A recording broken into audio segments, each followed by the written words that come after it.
All right, gonna try to keep this fast. That's what she said. Anyways, Smith & Wesson third generation 5906, the American classic that went through, you could say, three generations, but there was many different. Within first generation, you'd have the 39 and 59, single and double stack. Obviously, the 59, and obviously you'd have blued, and then always I think some nickeled. And then within that, you had a 39-2 and maybe perhaps a 59-2, which seems like those came at the end of the first gen, right before second gen. There was some improvements, I think, on the extractor. Anyways, then you had the second generation, and that would have been a 659, three numbers. Then you went, which was a huge improvement, all stainless steel construction. And then here you have the third gen, the final form. Within the final form, this is not the original intent. That would have been square guard, and that would have been all stainless parts. This is round guard, and the beginning of round guard did have all stainless, but then this is round guard with black parts, which would be the final iteration of the third gen. Until you get to value line, that's a whole other topic. We're not going to get to the three number value line, which would have been not model 915 and a model 910. Essentially, though, in essence, going back to the Model 39, it's all the same concept, but some little improvements that make a really big deal in the end. So anyways, 5906, world class. The SIG 226, this is the original 226. This is a West German 226. It's got the proper markings. This is 1990. West German, imported by SIG Arms. First ones would have been imported by like Browning, BDA, and there was some other situations, some very small imports, bring them in. But once they start coming in here, I think before there was someone before. This was in Virginia, SIG Arms, and then I think there was actually, was there a SIG Arms before Virginia? Oof, don't quote me on that. It's gonna hurt my church. And then final form would be, as far as imports, would be New Hampshire Exeter. But this is pre-Exeter. This is Virginia. Anyways, though, but this is the West German. Forget about the imports, is just who receives it. Because this doesn't have imports. Because this is made in America, baby. Anyways, so basically you have a 1950s design. Original being aluminum and blued or nickeled. And then second gen we added stainless. And then third gen we added wraparound grips. Some updates to the front sides. This is the second part of the third gen with the wider ejection port, where the beginning of third gen would have the still second gen slide. I have a 4506 here, but this is the beginning of third gen 1990. And you see how it has the more straight cut here in the slide, no matter what the caliber was, 9, 40, or 45, or 10. The beginning of third gen all had that cut, which is very similar to second gen as far as the ejection width. When you get to like the mid 90s, I want to say around 94, because I have a 93 40 caliber. But my point is, though, that still has that other slide. You see how the slide has more dimensions there? And they widen the ejection port, and they widen the ejection on the left there, and then on the right side, they flared it more. I know these are little details, but who gives a shit, right? I give a shit. I give a lot of shits. I sound like in fact, he's entitled to a lot. He's entitled, Tony. He's entitled to a lot. Talking about Phil Leotardo and whatever happened there. I don't know if you watched Sopranos. Anyways, world classics. The 5906 being in final form in third gen is one of the greatest handguns ever made, and one of the greatest 9mm ever made, right? And then here you have the SIG 226 West German, the original. Guys, I can't stress it enough. This is about as good as it gets when it comes to double action, single action, and within that realm. Because obviously, if you would have had this or the German version, all that difference is just the marking, because then West Germany united with Germany. But some people would argue that as the American counterpart out of Exeter started getting more power within that company, right? And then they even had German 226s that were all German parts, but then assembled in America, and then proof mark, not even marked with P, and then so it'd be German parts, but not German proof marking. And then you would say, well, it's just assembly, but assembling all the little parts and everything else, no one's going to do it better than the original intent, Swiss design Sig. Sauer, Sig Sauer in Germany, making the original West German, and then switching to Germany. You wouldn't see German markings though until 1994 or 5, I think, because they had, even though West Germany ended in 1990, they had 5 years to comply to German markings, because obviously they had plenty of parts and etc. and time to change over. So, anyways, that's the story on that. So, if you have a Sig Sauer West German, you would know that by the marking there. W German. And then in fact, after 1995, when they had to stay Germany only, they still had some parts. So you will see some where the W West Germany, which is West Germany, they'll mark it right there. And so they still could sell them, because they would put like a circle mark over the W. Waste not, want not, but that is possible. I mean, these are little details that I give a shit about these things. I also give a shit about like AIDS and chlamydia. See, it's the little details. Before you get involved in something, you should find out. And the more you know, it is what it is. Well, these guns are dirty right now by my standards, because I did shoot them about 120 rounds each of 115, 124, and 124 NATO, which would be almost around plus P. And they went to the range clean and lubricated. And I'm going to clean them after this, or during this, or whatever, because I'm professional. As far as individually, I would I would trust my life with these, as long as I knew I'm taking care of them. And because there's factors to a gun, any gun. Magazines, huge liability. Make sure the magazine's in good condition. For you guys that like to drop your magazines, you think you're all doing John Wick tactical fucking reloads, that's all good and dandy, but you're going to start breaking your base plates, and eventually shit could break, right? Is what it is. Be mindful of that. Or at least replace your base plates or mags on a frequent basis. Taking the mags apart, clean them. If you never take your mags apart, clean them. I mean, you could have tons of lint. You could get rust in there if they get wet, moisture, depending on what you fucking sweat. You could have fucking just food debris building up. And if you're eating in the car, nasty shit's getting everywhere. Point is, and then also the rounds themselves could get moisture buildup, or anything's possible. And then, for example, I will never put a fully loaded magazine in the firearm and then, I mean like maxed out. I mean, if it holds 15 rounds or 17, never max it out and then pull the slide back over it. I'll open the firearm first, then insert the magazine. Why? Because once you fully load a magazine where there's no more room, it's maxed out. Now, with each magazine designs, some have a little more play than others. But the point is, though, for example, in these 17 round, these are the same size as 15 rounders, but they're holding 17 now, right? Bro, it's like when you're running to the bathroom and that shit's already coming out your asshole. There's no room for there. This thing is it's packed. It's fucking packed. So if you got this fully loaded, and then you gotta stuff it in there. On top of that, when you have a fully loaded magazine and you're slamming it into a closed slide, you're putting a lot more pressure on the magazine too, on the base plate, because now you're slamming it in, that all the pressure pushing down that base plate too. And then also the rounds itself, and the rounds can start getting crunched. Could get some damage, or depending on the ammunition, how tough the brass is. I've seen dents in the motherfucking brass. So a lot of prevention when you're gonna load a firearm. Picture like a reload. No slide locks back. You drop the mag, you reload the mag, goes in nice and easy. So for your initial loading, every time, lock the slide back, then put a loaded magazine in, and then drop it that way. Because that way you don't have to go over a fully loaded magazine and crush everything, and then go back over it. You see what I'm saying, though? You're going to damage your bullets, damage your hollow points, etc., whatever you're carrying, and you could do damage to the firearm. Eventually, in the long run, you can. You know what I'm saying, though? And obviously mileage may vary, but I'm just saying it's little things like that. Also, it's not really great to drop one in the chamber and then close the slide on that. Load your magazine, open the slide, load your mag, drop it, and then take the mag back out and top it off. You know what I'm saying? No, some sloppy toppy, Anyways, the differences here is going to be this. Now, obviously, later on, this is aluminum frame. This is a stainless frame.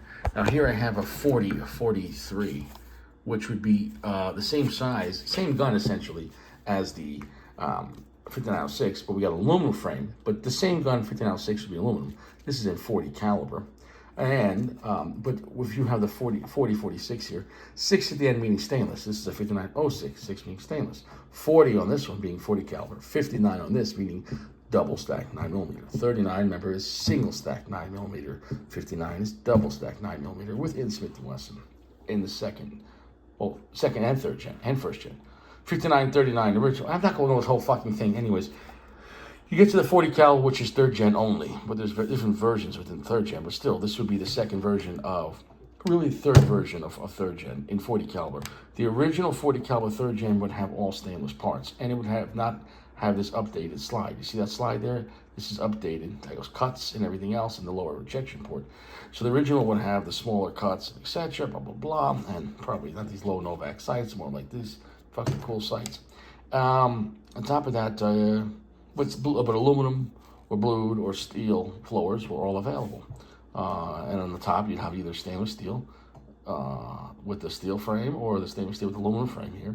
And then, or you can have a blued, etc. If it was like a 44, I don't know if they make that model. But here you see the slide is clean because it's a double action only. But it's a different pull. The trigger is more back. So you're starting off with a shorter trigger pull, which is quite nice. Put the hammers down. I'd have to cycle it, and you can see it. But what was I talking about here? What was my point? Oh, anyways, here. I don't remember my point. Fuck. So this is not the beginning of the third gen. No, but what was I talking about? Why did I have to rewind this shit? Man. All right, what was I talking about? Third gen materials. Epstein didn't hang himself.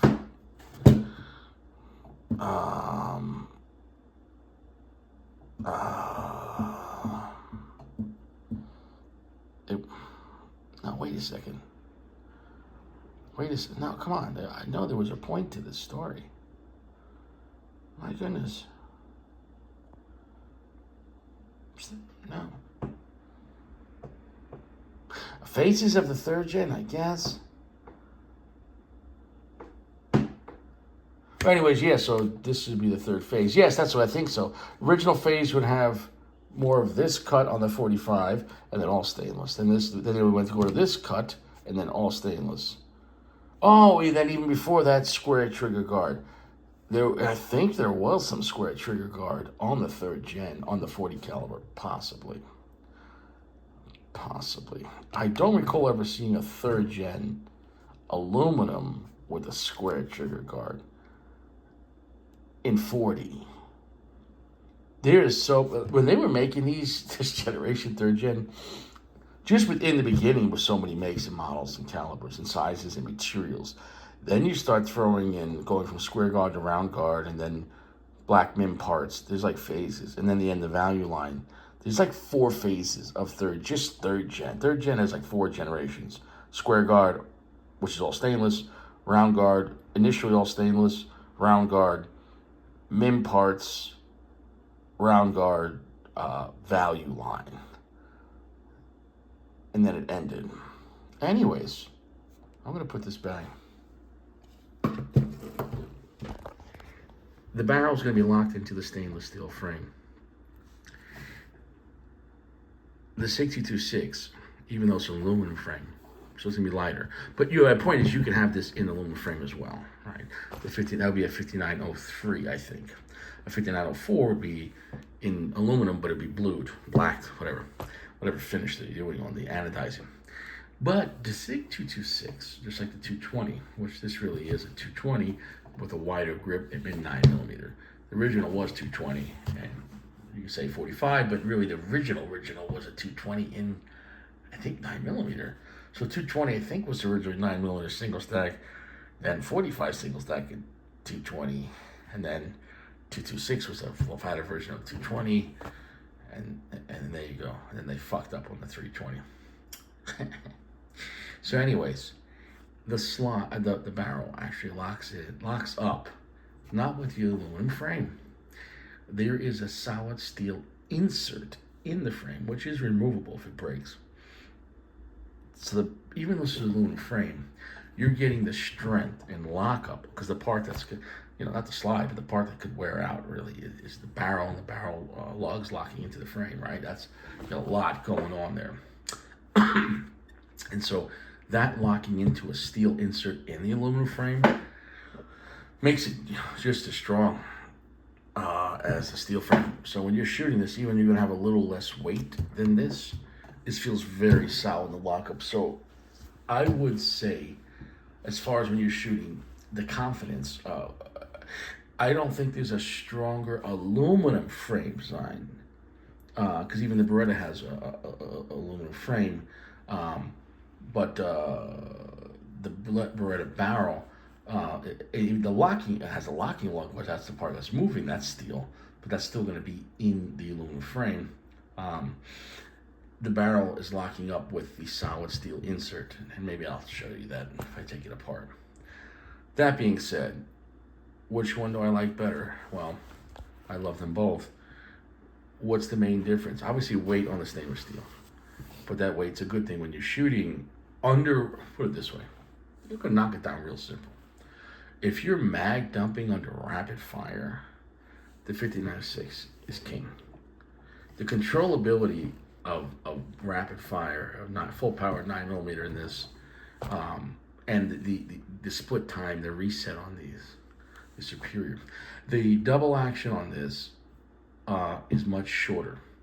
So when if you're on the first shot, the double action, it does break shorter. If you look at the hammer, anyways, the hammer on this design is like further back than the 59, and you can see here. Once you start pulling back on this, these weapons are already being cleared. It is a shorter pull when you, not just the weight, but when you're actually shooting at the range, which I have a lot of experience with these. This breaks faster in the pull. Like, it surprises me sometimes. Like, the double action is quite short. The double action on this is not short, but it's very smooth and long, like a revolver.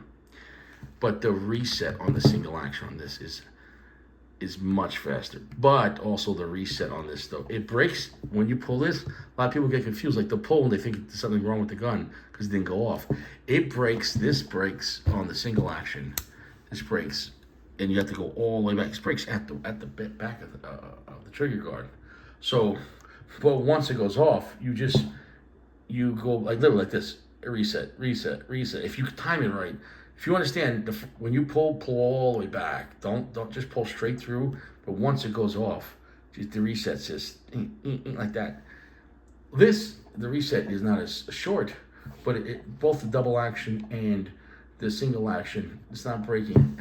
So if you're not thinking, if you're just operating the gun, this is the fastest shooting, more controllable gun. Plus with the weight, but the timing can't be beat on this. However, though, for slower shots, this is the more accurate gun. My groupings with this, when I'm slow firing versus this, and both are fantastic. But I find this with the sights as well, it prints a little high. This thing, they're both phenomenal, but I mean, more accurate than needed in a sense. But if I'm judging one as far as one shot, a single shot, the 226 is the winner in the precision. It just is. It's a fucking German design, Swiss design, German built. This is I can't lie. This is a more precision made firearm. This is the better. Everything is down, to the millimeters. When they're building design, I'm telling you, you can feel. I've shoot guns my whole life. When you're shooting side by side, you go, this is the gun that when you're shooting it. The way it handles and everything, when you're shooting slow fire, you're like, wow, I'm in complete control. Like, holy shit. But when you start trying to mag dump on this, though, that's where the American power comes in. Where I guess we're better at getting a little more rowdy. The American design of this, because this design from the 59 and 39, the original design, which was the 39, was to make a single stack 9mm 1911 that you could have the hammer down. So if you look at the trigger bar inside of it, the trigger bar goes around the whole magazine and comes to the front there. This was basically first pull like a revolver, And then after that, like this 1911. Obviously, this is DSA2, but the way this trigger set up in the reset, you're basically getting a 1911, but the first shot's a revolver. If you understand the timing of these guns, there's no faster stock firearm, and I can under control. So the groupings, you'll notice. I noticed the difference in groupings under rapid fire. This is tighter under rapid fire, and also just I can get way faster. I could fucking mag dump this thing so much controllable faster than this. Is that a huge selling point? Fucking yes for the range, I guess, or I don't know, whatever, right? I'm just telling you I don't want to say pros and cons. There's no cons of these, but understanding the limits of each. This is going to be the more accurate firearm. This is the more precision made. This is the better made firearm. There's no the West German original SIG 226. And I'll say this. Forget about actual shooting. As far as which one's more durable, well, what are we talking durability? Throwing it on the ground, hitting each other. I think the stainless steel will do pretty good. You know what I'm saying? No. However, if we're just talking about shooting, this is the king. This is a more modern design compared to this, because no matter what, still the 5906 is still based off the original 39s from the 1950s. And although this is a very durable firearm, depending on parts change, but these two went against each other. But obviously, this would have been, I think, a 5904, because they were going for the black model, like just like the Beretta, in this model. And we're talking about the M9 competition in the mid 1980s, and then actually went again a little few years later, I think, in the XM10, I think.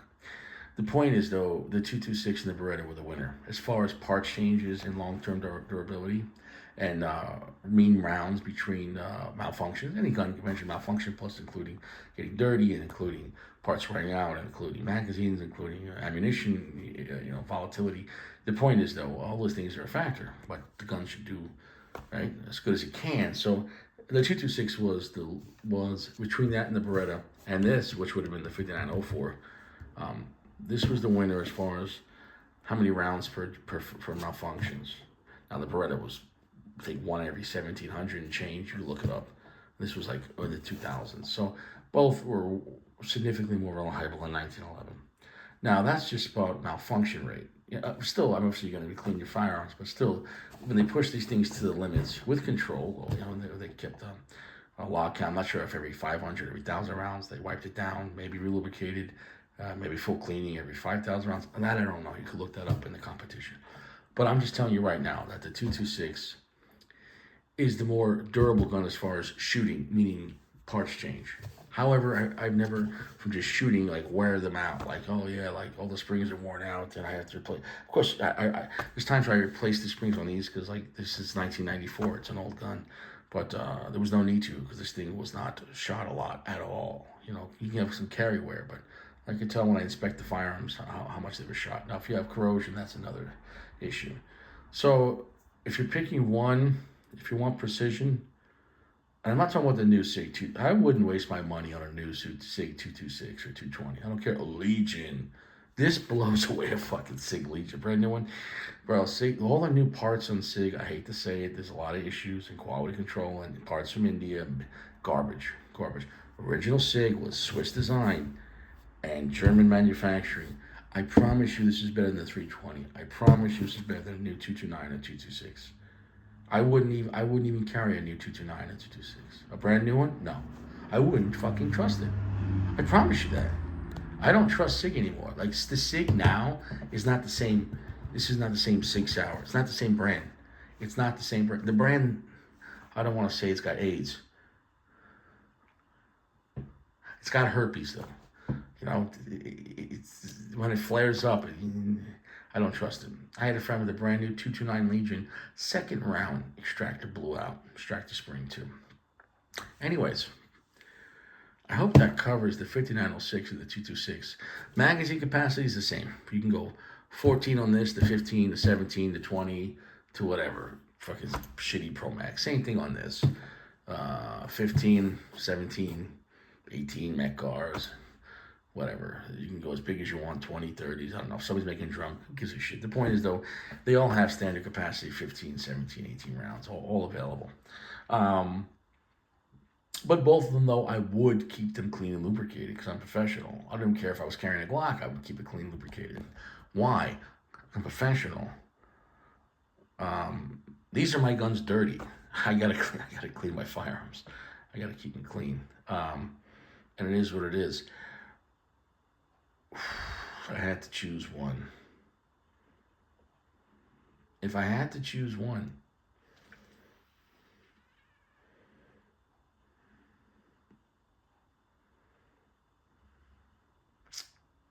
I don't like that question.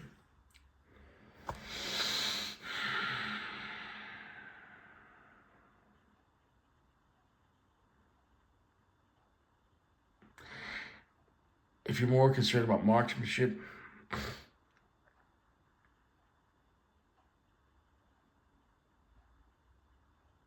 and long term, I guess, durability without parts change, I would go with the 226. Although I still carry the 5906, it's going to have much more weight than this, but I don't mind a full size stainless steel gun. You're going to know you're carrying it. It's got some weight to it. I mean, I'll carry a 45 also. I mean, this is even bigger. I carry this. I mean, I'm not a pussy. That's the compact version. That's a 45-16. So the point is, yeah, both fantastic. I think the compromise for this, if you have like the aluminum frame model, now brings it much closer to the 226. And if you're worried about the weight in a sense, but you're still, the aluminum frames are shoot fantastic. Yeah, but still the trigger system on the 5906, when you're shooting rapid fire, and I'll put, if you're watching this, I'll put the shooting in the beginning. When I shot these, I try to keep it, so I put like 5 rounds in the beginning, then just 10 rounds in each mag, just to keep it even across. So that way, I don't know, whatever. That's just what I decided. Plus, anyways, what I did is I just did a bunch of segments with loading up to 10 in each, because going back and forth every 10 rounds in each. So just to show, the bottom line is they're both very accurate. They're both very reliable. All your guns keep clean, lubricated. You refresh your magazine springs if they're beat up, but be professional.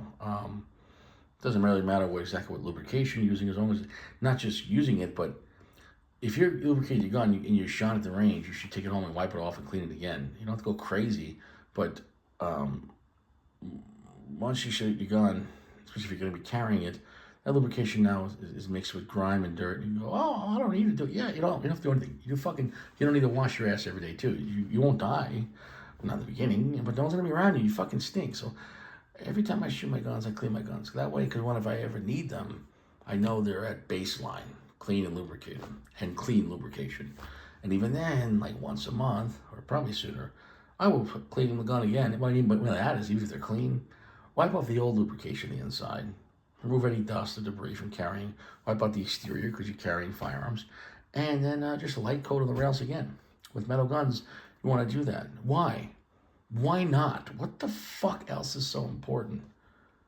You put deodorant under your armpits. You can't just wipe off and re-lubricate your firearms at least once a month?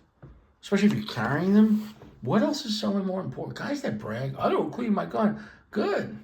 You probably don't wash your ass either.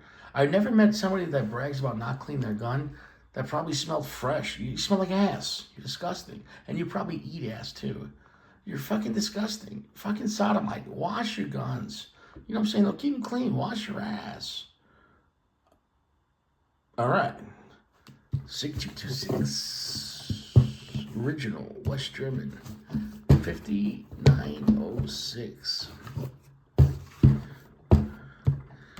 Arch nemesis, but also best friends from a time where steel guns, aluminum guns, double action, single action, safety decockers. Oh, that's the other part here. We got decocker only. This is a decocker and a safety, and it'll stay down. Later on, you can have models, just like the California Highway Patrol, that would decock only, and then they would come back up. So, but if you could figure out a light switch, decock it, and then, anyways, whatever. But still, this would make more sense for carrying police for decock, and then, so there's no, the safety on this is decocking it in that first long trigger pull. That's the safety. The safety on this is totally off, but see, now it's totally off. Now, you might like that feature or not. The firearm. Just understand, if you're carrying it, don't carry it like this, okay? Because that's going to drop the hammer safely. You carry it like that, so it could work. Now, once you do that, it's not going to accidentally go on. It's not possible, okay? It's not possible. And people that don't like frame-mounted safeties, I don't know why. Because I like a slide-mount safety, because when it's in your holster, and if however you're carrying it, you could still manipulate it on or off, or check if it's on or off, while it's in your holster. Whereas a frame-mounted safety, generally speaking, depending on the holster, we're generally going to be in the holster, so I can know the status or adjust the status. I prefer that. Plus, it's ambidextrous. This ambidextrous safety to conquer. It's like Batman wings. Really, you don't need slide serrations. That becomes better serrations. Slide mounted safeties and decockers are the best way of racking that slide. And people say, well, but you might accidentally put the safety on and then now it's loaded, but it won't work because the safeties are. I've never had that happen. You'd have to be retarded. When you grab it. You don't grab it and push down. You don't grab it just grab it and rip it and let it go. Don't be retarded. I'm sick of that. Anyways, yeah. That we talked enough about. I'm not even gonna take these apart. I'm not. And you know what? I'm not even gonna come back when these are clean. We're done. I'm glad we talked about the 226 and the 5906. World class. Top of the line. As good as it got. Really straight sexy firearms. Straight sex. Here, the locking block, though, a little more modern design. This is like a 1911, and the piece comes out. Here, the piece stays in. Once you lock the slide back, you lock it down. Many of guns, including obviously the new M&P, copied this feature. XD Springfield copied this feature. This was very good. You didn't have to lose a part, but it's very strong locking in. Or this is the legacy of the 1911, another firearm that era. The piece comes out, but then the piece also can be replaced. It also could be fucking lost. This has an internal bushing that locks the barrel into place. Here, where this has a lug inside the slide, like a 1911 that locks it in, you want to keep that part lubricated, high friction. Here, the actual front of the barrel is square, and that's what when this fires, when it goes off, this is locked into the slide, so that basically it's breech locked. It's locked that way. And what I love about the original 6.2 is that, and this is not even clean by my standards, this gun's filthy. Look, this gun's fucking disgusting. Look at you. Go wash your ass. Gotta wash this gun. But yeah, the original West Germans, straight sex. We're done here. I'll see you around. 5906, 226. Love them both. You understand the differences, constructions, limitations, similarities, really similar. They're both fucking awesome. And they're fucking awesome, man. But bring this shit again, man. SIG just brought back the 40th anniversary, made a very similar close copy to the 226, the original. And Smith & Wesson just made a status on their Facebook like 2 weeks ago about possibly bringing this back, and the 3rd gen, maybe a 4th gen. But they said, what gun will we resurrect to bring back one gun? And they said, here, we'll go first. And they posted the 5906. So I was hoping and wishing, just for magazines, as far as the 45 and the 40s, obviously if you shoot 10s, those mags can be hard or impossible and very expensive. But the 9mm, but I still find the 40 mags. Anyways, I'm done talking. That was a great talk. World class. Double action, single action. Aluminum, steel, but still locks into steel. More accurate than you need. More reliable than you need. I mean, these are beautiful. Absolutely beautiful. Yeah, see you around.